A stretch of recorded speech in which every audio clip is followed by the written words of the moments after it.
One single image that will forever be burnt into every Indian's memory space. That moment of heartbreak that India will forever bear the weight in grief. This image of Himanshi Narwal had the world rallying around her in empathy,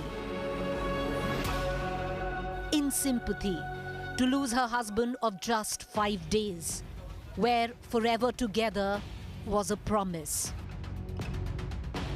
Plunged in grief, in disbelief, to embrace the pain with utmost grace.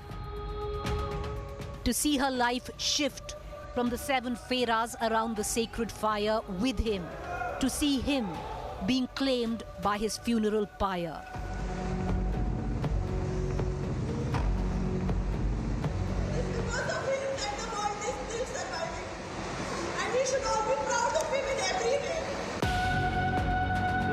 Himanshi Narwal has seen in 7 days what many will see in a lifetime.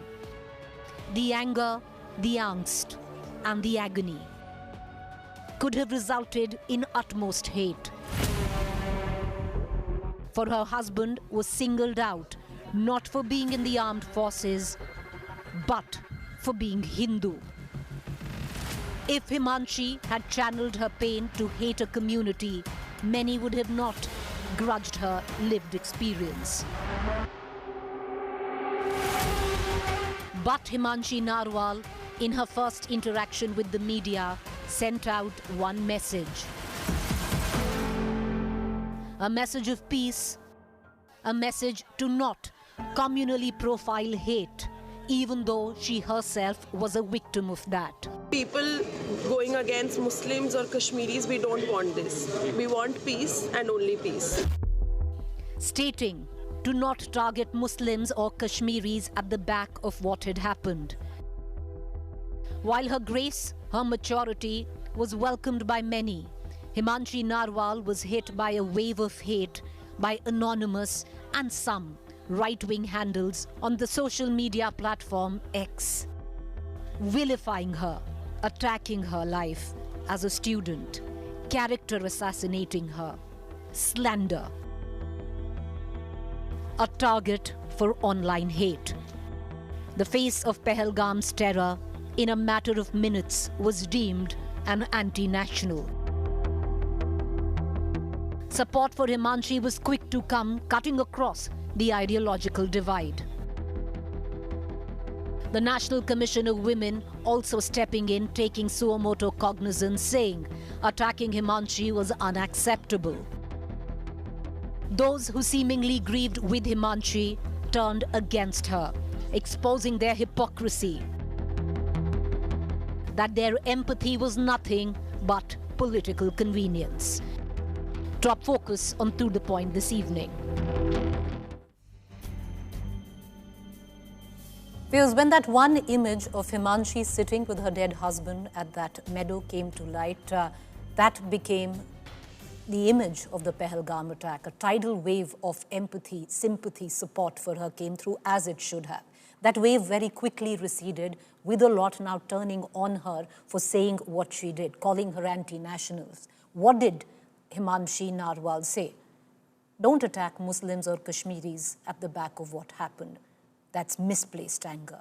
Did she deserve what she got, especially on social media? Well, we'd like to pick that up, this particular To The Point edition. I have with me Lalita Kumar Mangalam, former chairperson, NCW, Brinda Dige, women rights activist, Dr. Ranjana Kumari, former NCW chairperson, Director, Center for Social Research.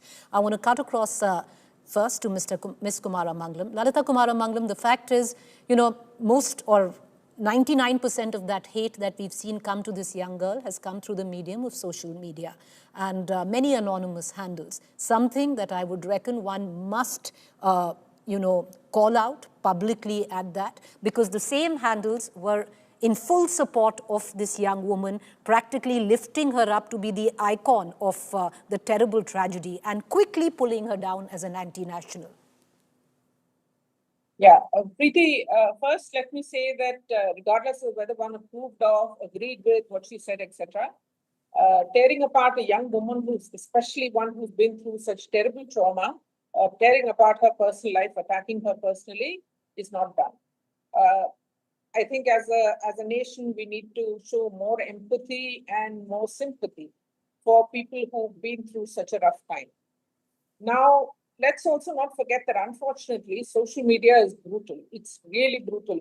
It's mean, it's unfair, it's many other words that I really can't use publicly on television. And I think at this time, many people in this country are just fed up with what Pakistan, how it has been toying with us. Much of that anger has boiled over into the scorn and the ridicule and you know the all the nonsense that was thrown at this young woman. We should have not done it. But, and I'm not saying that I agree with what has been said, I have never agreed of a woman's personal life being attacked. It's nobody's business. We don't do it to men. Why on earth do we do it to women? On a more general note, in this particular case, she deserved her space. I mean, okay, fine. Many people did not agree with what she said in her second statement. But one has to make allowances also for the fact that she's a young girl who's been through hell and back, doesn't know what's going to happen, what's going to hit her in the face in her coming life.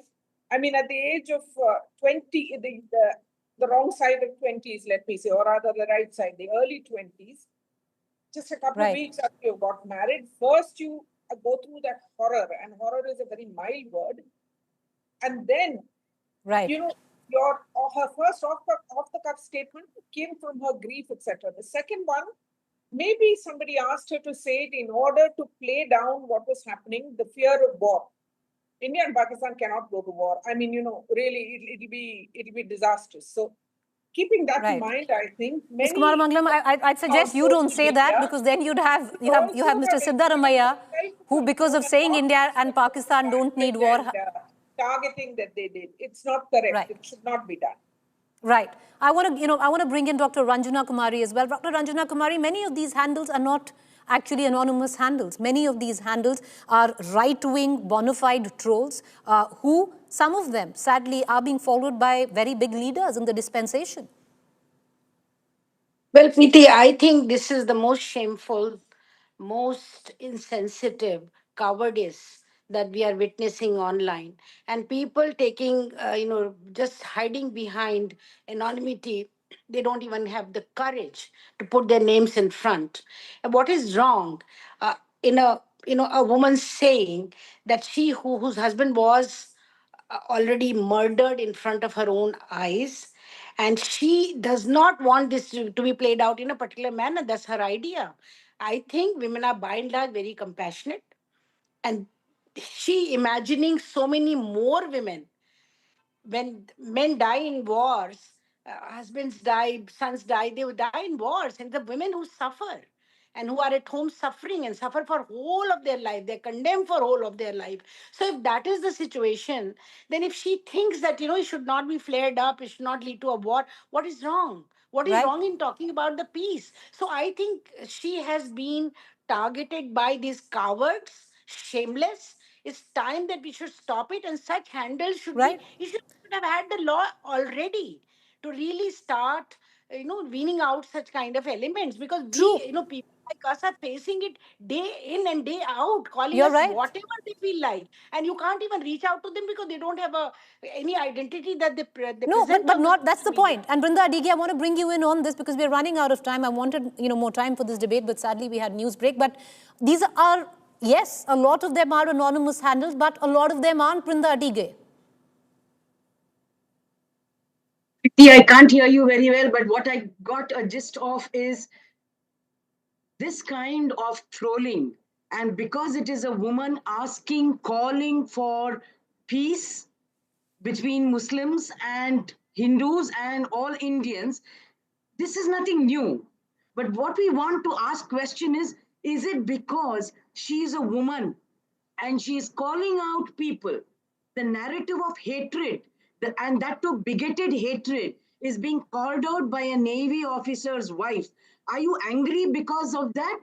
She's a defense officer's wife, and she is saying that this hatred is unacceptable. And she is the one who has lost the most None of us can even comprehend her pain and her sorrow.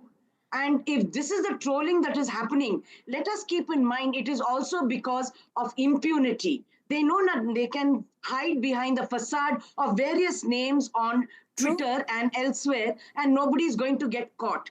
They are not going to get punished. But we have not yet seen any of the political leaders come out against those people who are trolling her, Right. who are maligning her name, taking out Right. old photographs and putting it on social media. Is all of this not violation of the available IT Fair point. rights, but also of the laws that protect women? Fair point. I appreciate, I'm running out of time. Fair point. Apologies. I wanted to get three of you in again, but that's all the time we have for now. But we leave it at that because there might be anonymous handled and a whole slew of them, but there are also many who a lot of us follow. Some of them being followed by very big leaders. And if you're one of them who follows one of these handles, which is going after this young woman, think about how you're aiding it.